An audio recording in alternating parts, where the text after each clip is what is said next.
আসসালামু আলাইকুম। কেমন আছেন বন্ধুরা? আশা করি সবাই ভালো আছেন। আলহামদুলিল্লাহ, আল্লাহর আশিস মেহেরবানিতে আমি অনেক ভালো আছি। চলে আসলাম রাতের গরুর খামারের ভিডিও নিয়ে। এখন রাত 10টা বাজে। এখন আমরা আসছি খামারের ভিতরে। এখন খামারের ভিতরে কোন অবস্থা সেগুলো আপনাদের দেখাবো। প্রত্যেকটা মানুষের উচিত রাত 10টার সময় খামারের ভিতরে প্রবেশ করে দেখবেন যে খামারে বর্তমান অবস্থা কী। এই যে দেখতে পাচ্ছেন যে প্রত্যেকটা গরুই কিন্তু শুয়ে আছে। এই গরুগুলো এখন যদি আমি উঠা দিয়ে প্রস্রাব পায়খানা করাই, প্রস্রাব পায়খানা যদি করে এরপরে আর একটু বার পায়খানা করবে, তাও 2-3টার দিকে যায়, এর আগে আর করবে না। এখন এই পেশাব পায়খানা যদি আমরা ফেলা দিই তাহলে গরুর গায়ে এই গোবরটা গায়ে ভরবে না এবং ফ্লোরটাও খিস হবে না। অনেক খামারই আমি দেখি সকালবেলা ভরে দেখি যে খামারের ভিতরে বিজিকিচ্ছির অবস্থা কী জন্যে হয় সেটাই তুলে ধরার চেষ্টা করতেছি আপনাদের মাঝে। দেখেন এই যে আমার গরুগুলো এখন এই অবস্থা। আমরা সন্ধ্যার এই মাগরিবের আজানের পর আমাদের খামারের কাজ শেষ হয়ে যায়, তখন আমরা খামার থেকে বের হয়ে যাই।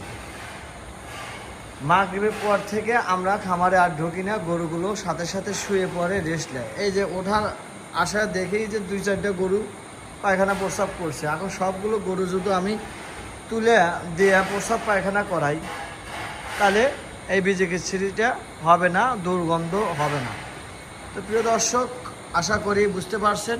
সবাই এই নিয়মটা ফলো করবেন, তাহলেই দেখবেন যে আপনার গরুগুলো আমার গরুর মতো সবসময় এরকম চকচকে থাকবে। এখন পর্যন্ত কোনো গরুর গায়ে আমাদের গোবর এ পর্যন্ত ভরে নাই। এই যে এখন যে তুলে দেব বা যদি না তুলে যদি আমরা খামারে না আসি তাহলে কিন্তু খিস হয়ে যাবে, আবার উঠে পায়খানা করবে।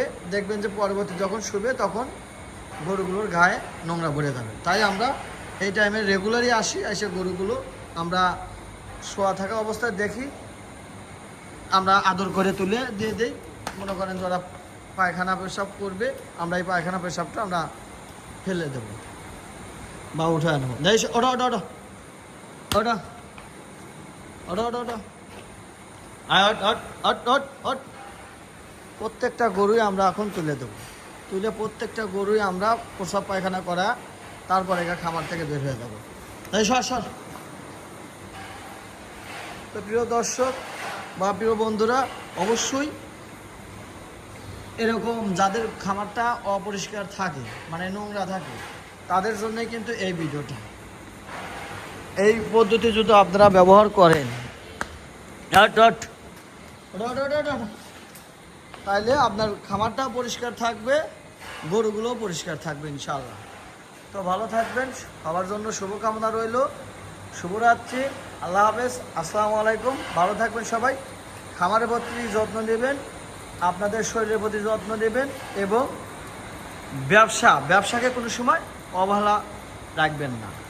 সব সময় মনে করেন যে একটু চেষ্টা থাকবে যে আমরা গরুগুলোকে সচ্ছল মতো ভালো মতো আমরা গরুগুলো রাখি, তাহলেই দেখবেন যে আপনার ব্যবসাটাও আল্লাহ পাক কবুল করে নেবে।